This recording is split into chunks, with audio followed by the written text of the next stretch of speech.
আসসালামু আলাইকুম বন্ধুরা, আশা করি আপনারা সকলেই ভালো আছেন। আজকের ভিডিওতে আমরা আলোচনা করব আল্লাহ তাআলা রব্বুল আলামিন তার নবী হযরত আইয়ুব আলাইহিস সালামকে যেভাবে পরীক্ষা করেছিলেন এবং হযরত আইয়ুব আলাইহিস সালাম যেভাবে তিনি তার ধৈর্যের পরীক্ষায় পাশ করেছিলেন সে সম্পর্কে আজকে আলোচনা করার চেষ্টা করব। তাই ভিডিওটি না টেনে সম্পূর্ণ দেখার বিশেষ অনুরোধ রইল।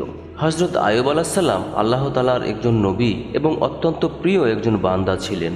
যে সমস্ত নবীগণ মহান আল্লাহ তাআলার ওহী পেয়েছিলেন তাদের মধ্যে হযরত আইয়ুব আলাইহিস সালাম একজন। তিনি যেখানে বসবাস করতেন তাওরাতে তা বুশরা নামে উল্লেখ করা আছে। হযরত আইয়ুব আলাইহিস সালাম ছিলেন সে সময়ে অনেক ধন সম্পদের মালিক। সম্পদ ছাড়াও পরিবার পরিজন এবং সন্তানদের নিয়ে তিনি অনেক ভালোভাবেই জীবনযাপন করেছিলেন। কিন্তু জীবনের ৭০ বছর বয়সে এসে আল্লাহ তাআলার পরীক্ষায় তিনি একে একে সকল সম্পদ হারাতে শুরু করেন।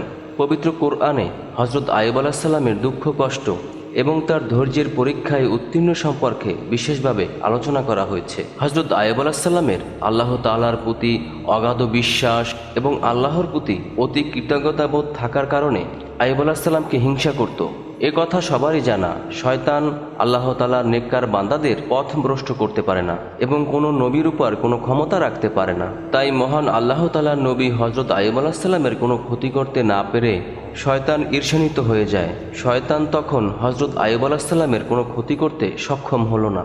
তখন সে আল্লাহ তাআলার দরবারে আরজ করে বলল, হে খোদা, আমি তোমার কসম খেয়ে বলতে পারি আইয়ুব আলাইহিস সালাম তোমার প্রদত্ত ধন সম্পদের লোভে এবং আরাম আয়েশের জীবনযাপন করতে পেরে তোমার ইবাদত করে।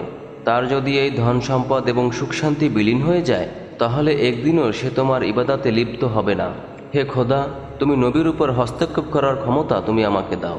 আমি একটু দেখি আইয়ুব তোমার কতটা বিশ্বস্ত নবী। আল্লাহ তাআলা শয়তানকে জানিয়ে দিলেন, যাও, তোমাকে নবীর উপর হস্তক্ষেপ করার ক্ষমতা দেওয়া হলো। তোমার যেভাবে ইচ্ছে তুমি সেভাবেই নবীকে পরীক্ষা করতে পারো। তখন শয়তান আল্লাহর প্রদত্ত ক্ষমতা পেয়ে প্রথমে একজন পথিক সেজে হযরত আইয়ুব আলাইহিস সালামের নিকট গমন করে নিজ দারিদ্রতা প্রকাশ করে কয়েকদিন তার দরবারে থাকার আহ্বান জানায়। হযরত আইয়ুব আলাইহিস সালাম লোকটির সম্পর্কে সন্দেহ পোষণ করেন, কারণ লোকটির শরীর থেকে প্রচণ্ড দুর্গন্ধ আসছিল। তাই হযরত আইয়ুব আলাইহিস সালাম তাকে সেখানে থাকার আবেদন নাকচ করে দিলেন এবং বললেন, আমি তোমাকে কিছু টাকা পয়সা দিচ্ছি, তুমি অন্যত্র কোথায় থাকার ব্যবস্থা করো। শয়তান হযরত আইয়ুব আলাইহিস সালামের ব্যবহারে খুব ক্ষিপ্ত হলো। সে মলিন মুখে সেখান থেকে চলে গেল। অতঃপর শয়তান একদিন নবীর ফল বাগানে আগুন ধরিয়ে দিল। অনেকগুলো ফলের বাগান আগুনে বশীভূত হলো। নবীর কাছে খবর পৌঁছানো হলো। নবী বললেন, আলহামদুলিল্লাহ। পরের দিন শয়তান আবার পশুর আস্তাবলে আগুন ধরিয়ে দিল। ফলে সকল পশু মারা যায়। ফলে কিছু সংখ্যক রাখালও আগুন থেকে রক্ষা পায়নি। খবরটি দ্রুত হযরত আইয়ুব আলাইহিস সালামের নিকট পৌঁছানো হলো। তিনি খবর শুনে নামাজের নিয়তে দাঁড়িয়ে গেলেন। পরের দিন প্রবল এক ভূমিকম্পে তার বাসস্থান বিধ্বস্ত হলো। সেই ইমারতে বসবাস করত হযরত আইয়ুব আলাইহিস সালামের স্ত্রীগণ এবং তার সন্তান সন্ততি। ফলে তার সকল সন্তান সন্ততি নিহত হলেন। তারপরেও হযরত আইয়ুব আলাইহিস সালাম বললেন, আলহামদুলিল্লাহ। সেখানে থাকা 4 জন স্ত্রীর মধ্যে 2 জন জীবিত ছিলেন। একজন নবীর সাথে তর্ক বিতর্ক করে বিদায় হয়ে গেলেন। বাকি থাকলেন একজন, যার নাম ছিল রহিমা। এ ঘটনা যখন পুরো এলাকায় জানাজানি হলো তখন হযরত আইয়ুব আলাইহিস সালামের নবুয়াতি নিয়ে সাধারণ মানুষরা অনেক তুচ্ছ তাচ্ছিল্য করা শুরু করলো। কেউ কেউ বলল, আইয়ুব যদি সত্যি সত্যি আল্লাহ তাআলার নবী হতো তাহলে তার উপরে কেন এত বিপদাপদ আসলো? সে আসলে নবী নয়। মিথ্যে নবুয়তি দাবি করার কারণে আল্লাহ তাআলার গজব তার উপর পতিত হয়েছে। নবীর ভক্তদের মধ্যেও ভাঙন শুরু হলো। এই অবস্থা দেখেও শয়তান তেমন খুশি হতে পারল না। সব কিছু শেষ হয়ে যাওয়ার পরেও আইয়ুব নবীর তেমন পরিবর্তন হলো না। তাই শয়তান আর বসে থাকতে পারল না। সে একদিন নবীর সাক্ষাৎ প্রত্যাশী হয়ে তার নিকট পৌঁছালো এবং তার শরীরে একটি গরম ফুঁক দিয়ে সেখান থেকে বিদায় হয়ে গেল। পরের দিন নবীর শরীরে ফোস্কার মতো ছোট ছোট ফুসকুড়ি উঠে সমস্ত শরীর ভরে গেল। তিনি খুবই অসুস্থ হয়ে পড়লেন। ফলে তার ইবাদত বন্দিগিতে কিছুটা বিঘ্ন সৃষ্টি হলো। তার স্ত্রী রহিমা তার সেবা যত্ন আরম্ভ করে দিলেন। আস্তে আস্তে ফোড়াগুলো বড় হয়ে ক্ষতের সৃষ্টি করল। দীর্ঘদিন এ অবস্থায় কাটানোর পরে তার মাংসের মধ্যে এক ধরনের কীট দেখা গেল। আরও কিছুদিন যাওয়ার পরে নতুন দু ধরনের পোকার সৃষ্টি হলো। এ পোকাগুলো নবীর শরীরের রক্ত ও মাংস খাওয়া শুরু করলো। অন্যদিকে নবীর স্ত্রীর জমানো টাকা পয়সা শেষ হয়ে গেল। তাদের খাদ্যের অভাব দেখা গেল। শুধু পানি পান করে স্বামী স্ত্রী কিছুদিন কাটালেন, তারপরে আর ধৈর্য ধরতে পারলেন না। তখন বিবি রহিমা হজরত আইয়ুব আলাইহিস সালামকে বললেন, এখন আমাদের আর কিছুই নেই, অতএব আমি গ্রামে গিয়ে মানুষের বাসায় কাজ করে যদি কিছু অর্থ উপার্জন করতে পারি তা থেকেও আমাদের সংসার চলে যাবে। অতএব আমাকে এ ধরনের কাজ করার অনুমতি দিন। হজরত আইয়ুব আলাইহিস সালাম স্ত্রীর কথা শুনে অনেকক্ষণ কাঁদলেন।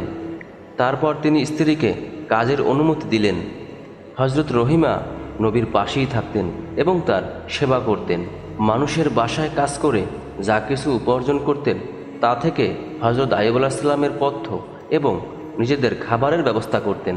এভাবে দীর্ঘদিন অতিবাহিত হতে চলল। হজরত আইয়ুব আলাইহিস সালামের শরীরের কীট মরে যায়, আবার নতুন করে জন্মও নেয়। কীটের সংখ্যা বাড়া ছাড়া কমে না।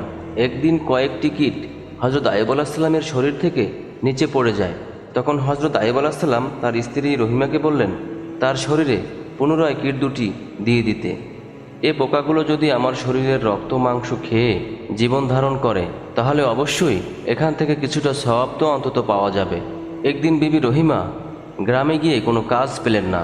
তিনি খুবই দুশ্চিন্তাগ্রস্ত হলেন এবং আজকে তিনি স্বামীকে কি খেতে দেবেন সে ব্যাপারে চিন্তা করতে করতে হন্য হয়ে কাজ খুঁজতে লাগলেন, কিন্তু কোথাও কোনো ব্যবস্থা করতে পারলেন না। অবশেষে এক কাফের রমণীর নিকট গিয়ে বললেন, আপনি আমাকে আজকের জন্য একটি টাকা ধার দিন, আমি আগামী দিন এ ধার শোধ করে দিব। সে বলল, আমি ধার দিতে পারবো না, জীবনে অনেককে ধার দিয়েছি কিন্তু কেউ ফেরত দেয়নি, অতএব ভাওতাবাজি ছেড়ে নিজের পথ দেখো। তখন রহিমা বললেন, আমাকে কিছু কাজ দিন, বিনিময়ে একটি টাকা দিন। মহিলা বলল, আমার কোনো কাজ নেই যে তোমাকে আমি কাজ দেব, তবে তুমি যদি একটি টাকা নিতে চাও তাহলে তোমার মাথার সুন্দর চুলগুলো কেটে আমাকে দিয়ে যাও, আমি ওইগুলোর বিনিময়ে তোমাকে একটি টাকা দিতে পারি। হজরত রহিমা বললেন, আমি আমার মাথার চুল দিব না, যেহেতু আমার স্বামী বিছানা থেকে ওঠার সময় লাঠি ব্যবহার সক্ষম নয়, কারণ তার হাতের তালুতে কোনো চামড়া নেই। বিছানা থেকে ওঠার সময় আমার মাথার চুল ধরে ওঠেন, অতএব চুল আপনাকে দিলে সে কি ধরে উঠবেন? তখন মহিলা বললেন, তাহলে চুলের অর্ধেকটা দিয়ে দাও। রহিমা নিরুপায় দেখে অর্ধেকটা চুল কেটে দেওয়ার জন্য রাজি হলেন। মেয়েটি তখন রহিমার চুল কেটে রাখল, বিনিময়ে তাকে একটি টাকা দিয়েছিল। হজরত রহিমা সেই টাকা দিয়ে স্বামীর জন্য পথ্যাদি এবং নিজেদের জন্য কিছু খাবার নিয়ে গেলেন। শয়তান তখন একজন দরবেশের বেশে হজরত আইয়ুব আলাইহিস সালামের নিকট গমন করে বললেন, হুজুর, আপনি একজন নবী, অথচ আপনার স্ত্রীর চরিত্র ভালো না। সে প্রায় জায়গায় চুরি করে অন্যায়ভাবে অর্থ উপার্জন করে, যার ফলে আজকের একটি ঘটনায় হাতে নাতে ধরা পড়ে এবং তার চুল কেটে দেয়। খবরটি আপনার নিকট জানিয়ে গেলাম। এই বলে দরবেশবেশী শয়তান চলে গেল। হজরত আইয়ুব আলাইহিস সালাম শয়তানের কথা বিশ্বাস করলেন এবং রাগান্বিত হয়ে বললেন, আমার স্ত্রী এমন স্তরে গিয়ে পৌঁছেছে যা আমি কল্পনাও করতে পারিনি, এবং বললেন, আল্লাহর কসম করে বলছি, সুস্থ হলে আমি তাকে 100 বেত্রাঘাত করব। সেদিন সন্ধ্যাবেলা তার স্ত্রী তার নিকট ফিরে আসলে তিনি কোনো কথা বলেননি। তখন রহিমা হজরত আইয়ুব আলাইহিস সালামের পা ধরে তার মনক্ষুণ্ণের কারণ জানতে চাইলেন। হজরত আইয়ুব আলাইহিস সালাম তখন বললেন, তুমি নষ্টা, তুমি চোর, যে কারণে মানুষ তোমার মাথার চুল কেটে রেখে দিয়েছে।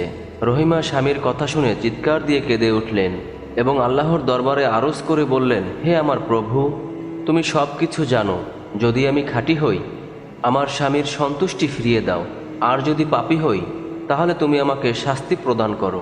এমন সময় হজরত জিবরাইল আলাইহিস সালাম সেখানে হাজির হয়ে হজরত আইয়ুব আলাইহিস সালামকে জানিয়ে দিলেন, আপনার স্ত্রী সৎ ও নেককার। শয়তান দরবেশের বেশে আপনার কাছে এসে রহিমার কুৎসা বর্ণনা করেছে। প্রকৃতপক্ষে তিনি কোনো রূপে দোষী নয়। আপনি তার প্রতি খুশি হয়ে যান, তার পরিবেশিত খাদ্য গ্রহণ করুন। জিবরাইল আলাইহিস সালামের কথা শুনে হজরত আইয়ুব আলাইহিস সালাম রহিমাকে কাছে ডেকে বললেন, রহিমা, আমাকে ক্ষমা করো, শয়তান মিথ্যা খবর দিয়েছে যা আমি বুঝতে সক্ষম হইনি। তুমি আমার প্রতি মনক্ষুণ্ণ হইও না, আমাকে ক্ষমা করে দাও। আমি আর কখনোই তোমার প্রতি রাগ করব না। হজরত রহিমার স্বামীর মুখে এ ধরনের কথা শুনে খুবই খুশি হলেন এবং পূর্ণ উদ্যমে স্বামীর সেবা যত্ন আরম্ভ করলেন। হজরত আইয়ুব আলাইহিসসালাম একাধারে 18 বছর নির্মম রোগ যাতনা ভোগ করছিলেন। শেষ দিকে যখন পোকাগুলো তার চোখ ও জিহ্বা আক্রমণ করল, তখন তিনি খুব কেঁদে আল্লাহ তাআলার দরবারে আরজ করে বললেন, হে আল্লাহ, আমার চোখ দ্বারা সূর্য দেখে সময় নিরূপণ করে নামাজ আদায় করি এবং জিহ্বা দ্বারা তোমার ইবাদত বন্দেগী করি, তোমার জিকির করি। অতএব এ দুটি যদি নষ্ট হয়ে যায় তাহলে আমার পক্ষে তোমার ইবাদত করা খুব কষ্টকর হয়ে যাবে। একদিন বিবি রহিমা কাজের উদ্দেশ্যে বের হয়ে যাওয়ার পর হজরত জিবরাইল আলাইহিসসালাম হজরত আইয়ুব আলাইহিসসালামের নিকট এসে বললেন, আপনি পা দিয়ে মাটির উপর লাথি মারুন, সেখানে পানির একটি নহর সৃষ্টি হবে এবং আপনি সেই পানি দ্বারা গোসল করুন এবং পেট ভরে পানি পান করুন। আপনি অল্প কিছুক্ষণের মধ্যেই সুস্থ হয়ে উঠবেন। তখন হজরত আইয়ুব আলাইহিসসালাম জিবরাইলের পরামর্শ মোতাবেক মাটির উপর লাথি মারলেন। তখন সেখানে একটি পানির ফোয়ারা সৃষ্টি হলো। প্রথমে পানির ফোয়ারা অনেক উপর পর্যন্ত উঠল এবং হজরত আইয়ুব আলাইহিসসালামের শরীরে পতিত হওয়া আরম্ভ করল। আল্লাহ তাআলার এ পবিত্র পানি হজরত আইয়ুব আলাইহিসসালামের শরীরের যেখানেই লাগলো সেখানে সেই চামড়াগুলো নতুন করে আবার সৃষ্টি হলো। কিছু সময় তার শরীরে পানিগুলো পতিত হওয়ায় তার সমস্ত শরীর সুস্থ হয়ে গেল, তার শরীরে শক্তি ফিরে এলো। তখন তিনি উঠে ফোয়ারার কাছে এসে ভালো করে গোসল করলেন। এতে তার শরীর পূর্বের থেকে অনেক উজ্জ্বল এবং সুন্দর হলো। ক্ষতের কোনো দাগ বা চিহ্ন তার শরীরে আর দেখা গেল না। মুখমণ্ডল চন্দ্রের ন্যায় উজ্জ্বল হয়ে উঠল। তিনি গোসল সমাধা করে পেট ভরে পানি পান করলেন এবং তার ক্ষুধা তৃষ্ণা সম্পূর্ণ দূরীভূত হয়ে গেল। এ সময় তিনি দেখলেন একটি লোক একটি ব্যাগে কিছু কাপড় এনে তার হাতে দিয়ে বললেন, এটি আপনার জন্য। একথা বলেই লোকটি সেখান থেকে চলে গেলেন। হজরত আইয়ুব আলাইহিসসালাম সেটি খুলে কিছু জামা কাপড় দেখতে পেলেন এবং সেগুলো পরিধান করে তিনি বর্ণনাতীত সৌন্দর্য লাভ করলেন। তার মনে অশেষ তৃপ্তি এলো। তিনি দীর্ঘ 18 বছর রোগে ভোগার পরে আজকে পরিপূর্ণভাবে সুস্থতা লাভ করলেন। তিনি আল্লাহর দরবারে শুকরিয়া আদায় করতে করতে কিছু দূর গিয়ে একটি পুলের উপর বসলেন। সন্ধ্যা ক্রমাগত প্রায়। এমন সময় বিবি রহিমা কিছু খাবার নিয়ে হজরত আইয়ুব আলাইহিসসালামের নিকট আসলেন, কিন্তু সেখানে পৌঁছে স্বামীকে তার বিছানায় দেখতে না পেয়ে তিনি সেখানে বসে চিৎকার দিয়ে কান্না শুরু করলেন। বিনয়ের সুরে বলতে লাগলেন, আমার প্রাণের স্বামীকে কে নিয়ে গেল? এভাবে সে হারিয়ে যাবে আমি জানতে পারলে কখনোই তাকে ছেড়ে যেতাম না। আমি কপাল পোড়া, আমি দুর্ভাগা, কেন আমি কাজ করতে গেলাম? হে খোদা, তুমি আমার স্বামীকে ফিরিয়ে দাও। হজরত আইয়ুব আলাইহিসসালাম দূরে বসে রহিমার এই অবস্থা লক্ষ্য করছিলেন। তিনি তখন তার পরিচয় না দিয়ে রহিমাকে বললেন, রোগী তোমার কি হয়? রহিমা বলল, সে আমার স্বামী, তাকে এই স্থানে রেখে গিয়েছিলাম, এখন তাকে খুঁজে পাচ্ছি না এবং তিনি একজন আল্লাহর নবী, তার নাম হজরত আইয়ুব আলাইহিসসালাম। তিনি দীর্ঘদিন যাবৎ রোগাক্রান্ত হয়ে এখানে আছেন এবং আমি তার সেবা করে থাকি। আমি কাজ করার জন্য বাইরে গিয়েছিলাম। এ সময় কি তাকে বাঘে খেয়েছে নাকি কেউ তাকে মেরে ফেলেছে আমি কিছুই জানতে পারিনি। আপনি দয়া করে একটু খুঁজে দেবেন।